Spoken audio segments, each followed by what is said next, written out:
Bienvenue sur Coran de ton cœur, le podcast qui t'aide à reconnecter ton cœur à ton Coran. Je suis Oustada Zainab, enseignante dans les sciences du Coran et médecin.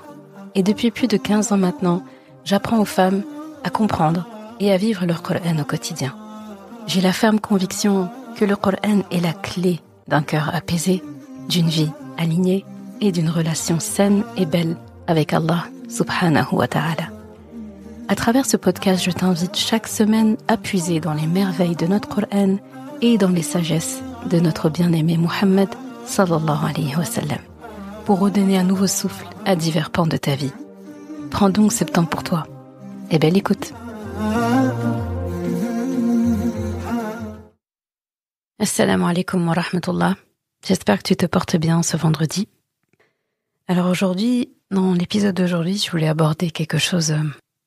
Je pense que c'est un phénomène qu'on a tous observé. Le besoin en fait de parler sur tout le temps, alors qu'on nous a rien demandé. Et surtout parler des choses qu'on ne connaît pas et qu'on ne sait pas. Dans ce monde qui est saturé de bruit, d'opinions instantanées, de commentaires qui sont précipités, il y a une ayah du Coran qui vient mettre un peu de nour dans tout ça, dans la confusion générale là, un rappel qui est ferme, mais un rappel, je pense, et je suis certaine, qui est salvateur. Et je te laisse avec la ayah qui a motivé l'épisode du jour. Bismillahirrahmanirrahim. ولا تقف ما ليس لك به علم إن السمع والبصر والفؤاد كل أولئك كان عنه مسؤولا. Et ne poursuis pas ce dont tu n'as aucune connaissance. L'ouïe, la vue et le cœur, tout cela, en vérité, sera interrogé. Tiré de Surat al-Isra, ayat 36. Bon, je crois que tu as entendu ce que j'ai entendu. Allah, il a été assez clair ici. Je répète, il a dit dans le sens « et ne poursuis pas ce dont tu n'as aucune connaissance ». Aujourd'hui, j'aimerais qu'on prenne un instant, juste un instant, pour se demander où est passée la sagesse de se taire quand on ne sait pas? Où est passée l'humilité de dire « je ne sais pas ». Où est passée la décence, parce que c'est vraiment de la décence en fait, de ne pas donner son avis sur un sujet qu'on ne maîtrise pas, qu'on ne comprend pas, voire même qui ne nous regarde pas. C'est dur, hein. Et donc cet épisode, je l'enregistre vraiment avec le cœur serré. Mais je suis déterminée, t'inquiète pas. Parce que je crois qu'il est urgent, et vraiment, vraiment urgent, de réapprendre à se taire. Et là, on peut faire un décryptage de cette ayah. Et ici, il y a un ordre d'Allah subhanahu wa ta'ala clair et net de retenue. Cette ayah, Allah l'adresse à chacun d'entre nous. Il dit pas, si tu n'as pas de connaissances, évite peut-être d'en parler. Non, il a dit wala taqfu. D'accord? Taqfu. Ça vient de la racine qa fa. Donc qa, tu vas le trouver à la racine, aux lettres qa fa wa. Et ça veut dire littéralement poursuivre quelqu'un de près, marcher juste derrière quelqu'un, traquer, suivre à la trace. C'est ça que ça veut dire. Et c'est comme s'il te dit, ne poursuis pas de près quelque chose dont tu n'as aucune connaissance. Ne marche pas juste derrière quelque chose dont tu n'as aucune connaissance. Ne traque pas, ne poursuis pas à la trace quelque chose dont tu n'as aucune connaissance. C'est pas pareil que de dire évite le sujet si tu connais pas. Là, c'est clair et net. Il a dit lâche, arrête. Pourquoi tu cours comme ça derrière quelque chose que tu ne connais pas? Il se contente pas de dire ne parle pas. Il dit ne poursuis pas. Et là, il décrit quelque chose d'important. Parce que, déjà, c'est pas juste un appel à la prudence, c'est une interdiction. Allah, c'est comme s'il dit n'adhère pas, ne suis pas, ne colle pas à quelque chose dont tu n'as pas de science. Là, c'est fort le fait qu'il emploie ça, plutôt que de dire ne parle pas. Ne parle pas. Parce que parler seulement de quelque chose, déjà, c'est grave, de quelque chose dont on ne connaît pas, mais il décrit exactement ce qui se passe aujourd'hui. J'ai l'impression que les gens, plus ils ne connaissent pas un sujet, parfois, et plus ils vont coller le sujet, plus ils vont se mettre à parler. C'est comme si vraiment on dirait un os là, qui est juteux, et un animal qui fonce sur l'os et qu'il ne lâche pas l'os. On a vraiment l'impression de ça dans les sujets où les gens parlent aujourd'hui. Et c'est impressionnant. Et ils ne connaissent rien. Ils ne connaissent rien du sujet et ils s'étalent. C'est étonnant, c'est fascinant, mais ça ne devrait pas nous étonner que ça existe, vu que Allah subhanahu wa ta'ala en parle dans le Coran. S'il en parle, c'est que c'est déjà arrivé. Et il ajoute, subhanahu wa ta'ala, il dit l'ouïe, la vue et le cœur, tout cela sera interrogé. Inna as-sam'a wal basara wal fu'ada kullu ulaika kana anhu mas'oula. Donc sur tout cela, on sera interrogé. Là, il y a une triple responsabilité au cas où ça nous suffisait pas qu'ils nous disent arrête de poursuivre ce que tu ne connais pas. Là, triple responsabilité. Ce que tu entends, ce que tu vois, ce que tu ressens, ce que tu crois, ce que tu ressasses là dans ton cœur, tout sera examiné à la loupe. Allah va rien laisser au hasard et tu devras rendre des comptes sur chacun de ces détails-là que tu auras soumis à ta vue, à ton ouïe et à ton cœur.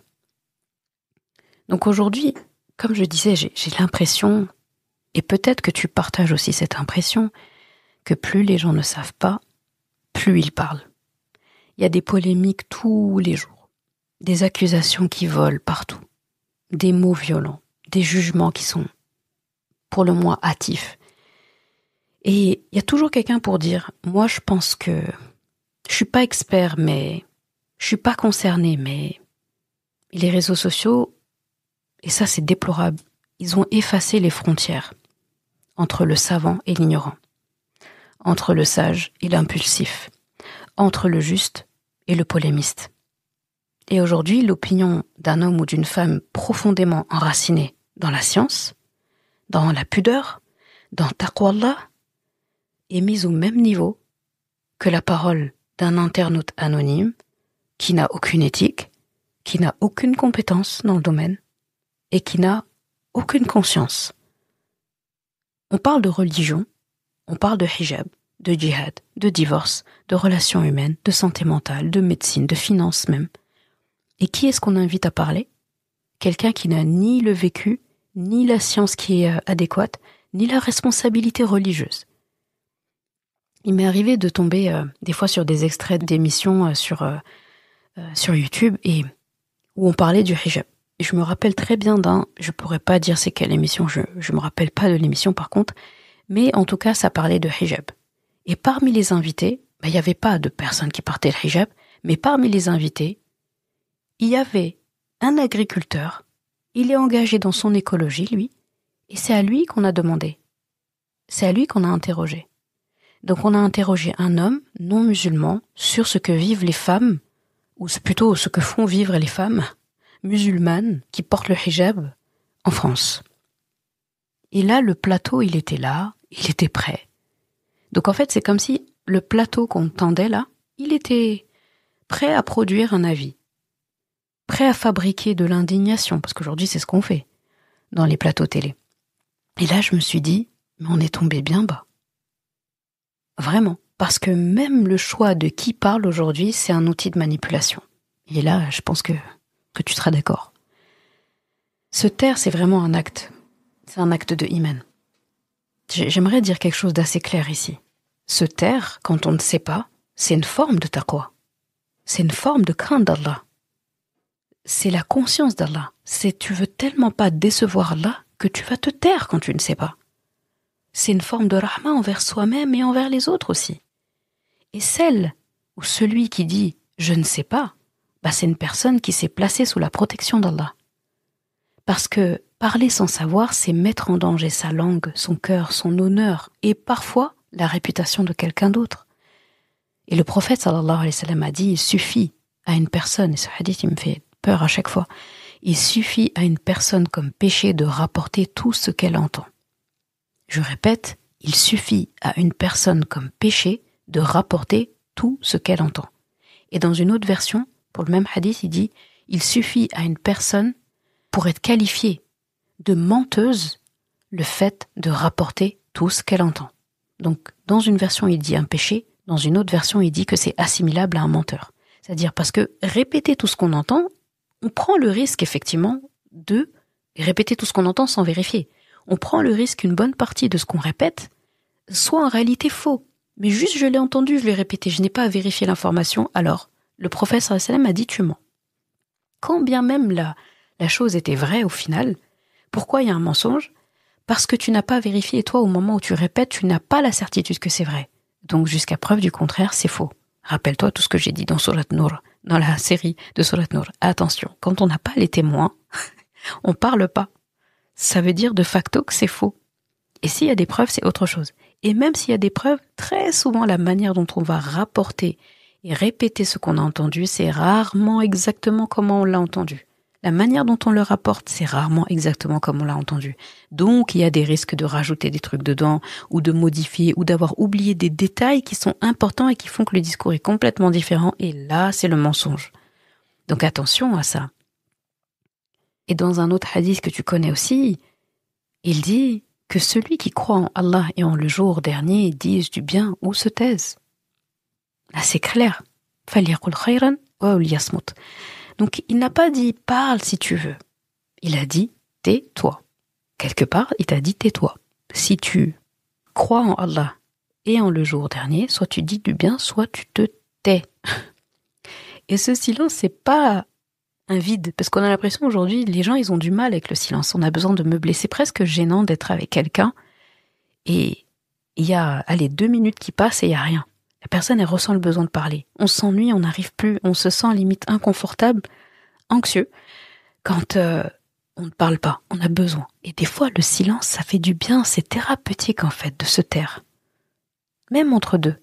C'est vrai que ça peut être perturbant, il y a des personnes, vraiment, ils marquent des temps comme ça, entre les conversations, entre les prises de parole. Mais c'est tellement bien dosé. Ça laisse le temps d'atterrir, ça laisse le temps de digérer l'information, ça laisse le temps d'accepter ce qui vient d'être dit.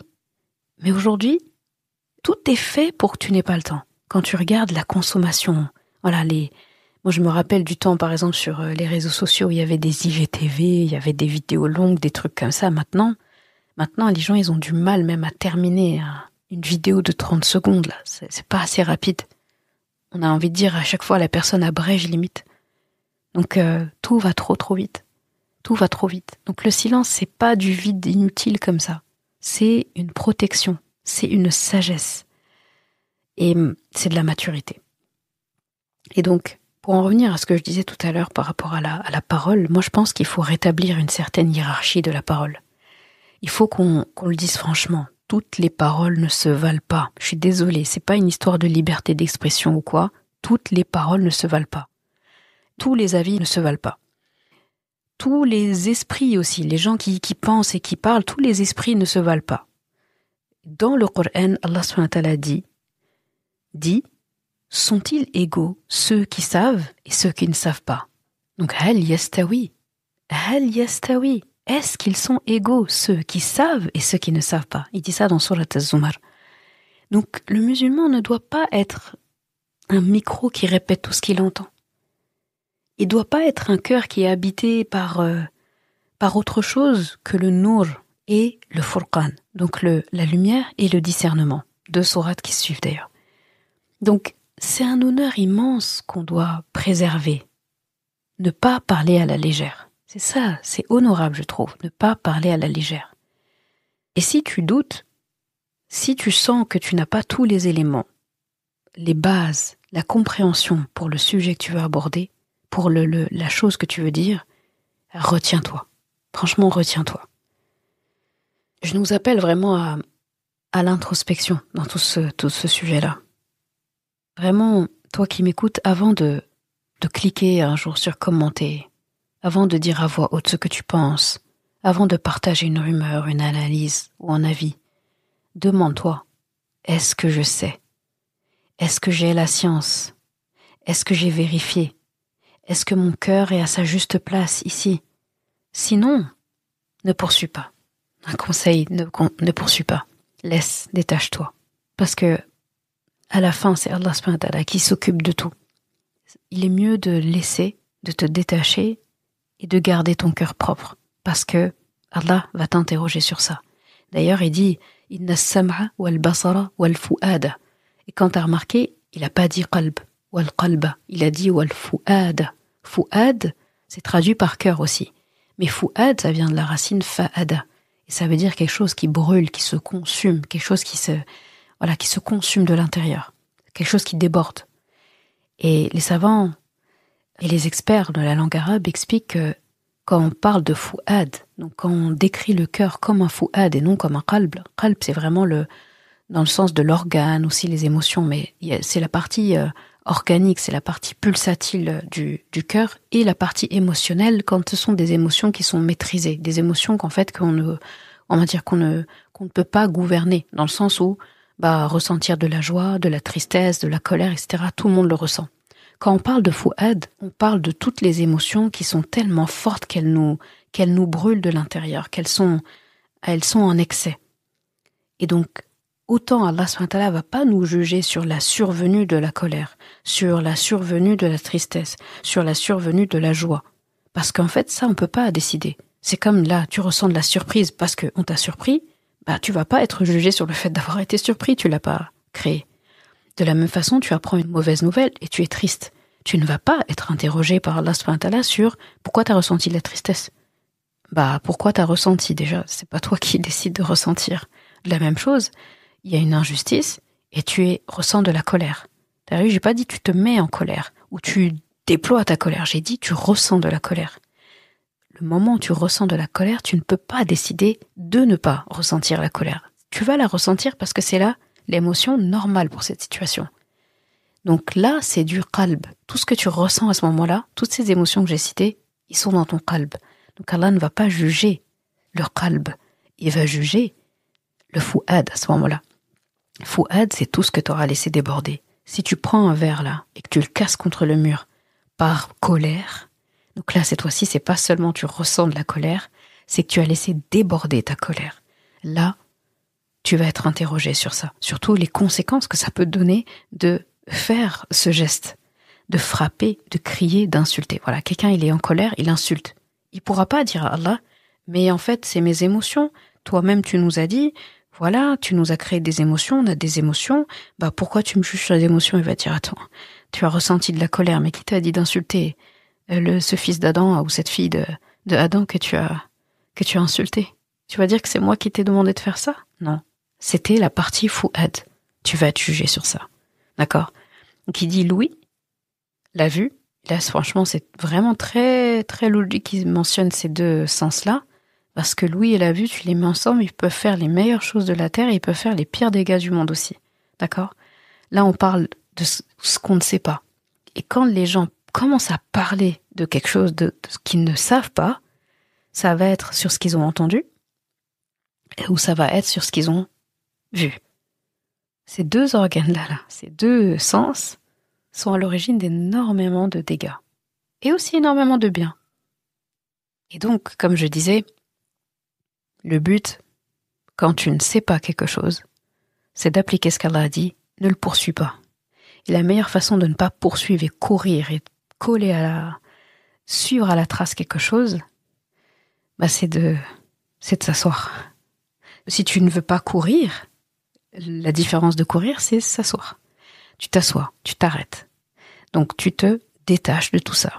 Tu laisses tomber. Tu ne sais pas, tu laisses tomber. Comme Rasulullah sallallahu a dit, si tu peux pas dire du bien, tu te tais. Et quand il a dit, il suffit, pour être qualifié de menteur, de répéter tout ce que tu entends. Donc on ne parle pas.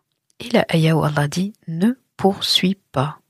Ne poursuis pas. Ne sois pas à la charge là de quelque chose dont tu n'as aucune connaissance. Je crois que c'est assez clair.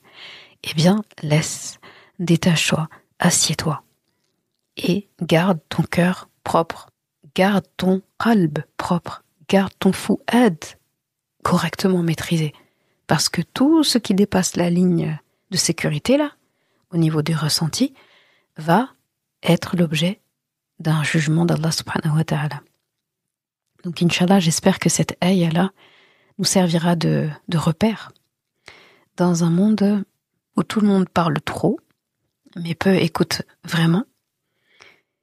Et comme je dis, je répète encore, ne poursuivons pas ce dont nous n'avons aucune connaissance, parce que notre ouïe, notre vue, notre fu'ad, tout ça, Sur tout ça, on sera questionné et vaut mieux qu'on puisse répondre les bonnes choses. Donc Allah nous rende sages, nous rende justes, nous rende silencieux quand il faut, courageux quand il le faut, et dignes quand il faut parler, et quand Allah nous y autorise. Amin ya Rabbal Alamin. Merci d'avoir écouté cet épisode. Et comme toujours, si ce podcast t'a apporté du bien, alors une chose à faire, t'abonner pour ne rien rater. Et si il te semble pouvoir être utile à d'autres personnes, sens-toi libre de le partager et même de laisser un commentaire et la note de ton choix sur ta plateforme d'écoute préférée. Ce sera une belle manière de me faire savoir que ce podcast doit continuer et être écouté par le plus grand nombre. Je confie à Allah subhanahu wa ta'ala le soin de préserver ta foi, ton honneur et ton cœur. Je te laisse à présent passer un bon moment avec ton Coran et je te dis à vendredi prochain pour un nouvel épisode. Assalamu alaikum wa rahmatullah.